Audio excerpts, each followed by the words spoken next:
Agora a gente chama a Fernanda Manhota, já conosco, nossa analista de internacional. Uma excelente tarde para você, Manhota, bem-vinda novamente, a gente já estava com saudade.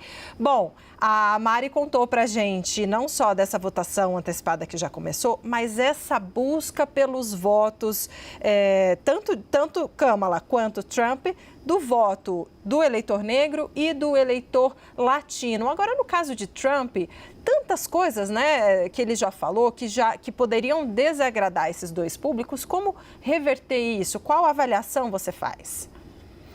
Oi, Débora, é um prazer estar com vocês. Boa tarde a todos que nos acompanham. Olha só, Débora, a gente tem insistido aqui que as eleições americanas vão se decidir basicamente em 7 estados pêndulo e em margens extremamente estreitas, que em alguns casos podem ir de 2 a 20 mil votos. Então, estamos falando aqui de mirar em tudo que é grupo, em todas as possibilidades de conversão que se colocarem no horizonte como possíveis. Olhando especificamente para esses dois públicos, né, os negros e os latinos, a gente tem em cada um deles uma espécie de favoritismo específico, né? Entre os negros, a gente tem um favoritismo que, em geral, repousa mais sobre os democratas e que, portanto, privilegiam a candidatura da Kamala Harris. Em geral, quando ela fala com o público negro, qual é o apelo que ela tem feito? Ela tem discursado em torno de 3 eixos principais. Então, ela apela para a discussão de justiça racial, em primeiro lugar, depois de reforma política e de igualdade econômica. Então, ela se favorece desse panorama histórico de uma certa aproximação maior entre a comunidade negra e os democratas e foca nessas 3 agendas, entendendo que ela, portanto, vai realizar a conversão de votos.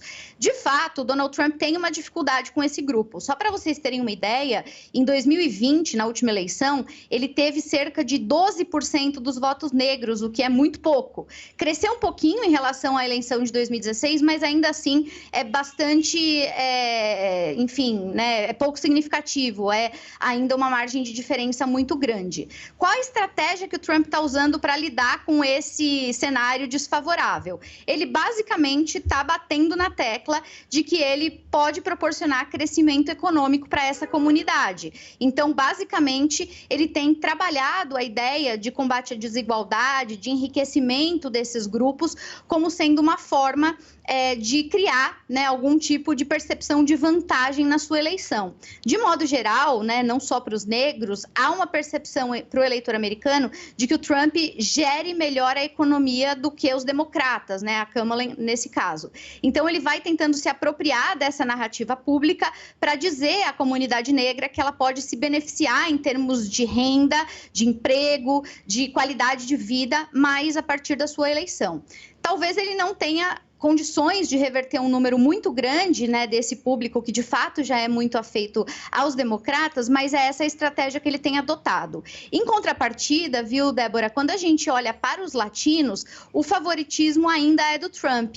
Para muita gente isso soa estranho, né, porque ele tem uma agenda antimigratória, muita gente tende a pensar que, por exemplo, os imigrantes latinos tenderiam a rejeitá-lo. Isso não é verdade. A gente tem hoje um eleitorado latino muito diverso nos Estados Unidos, ele é bastante diversificado em termos das matrizes e, a depender de quem é o público com quem se fala, em alguns casos eles são absolutamente conservadores, como tem sido especialmente, né, os cubano-americanos e parte dos venezuelanos nos Estados Unidos. Então, nesse sentido, para resumir a ópera, a gente tem a Kamala apostando num discurso de acomodação dos interesses desses latinos, sobretudo o que o Obama chamava de dreamers, né? Esses latinos que vieram de países imigrantes legais, mas que de alguma maneira são americanos e, portanto, têm que desfrutar o benefício, né, da cidadania dos Estados Unidos. Ela vai apostando nessa narrativa, enquanto o Trump vai reforçando a ideia de que a imigração ilegal ela precisa ser combatida, inclusive para favorecer quem passou pelo rito e por todas as exigências de uma imigração legalizada. Então, essas são as narrativas, né, que estão sendo construídas pelos candidatos em relação a esses dois grupos, viu, Débora?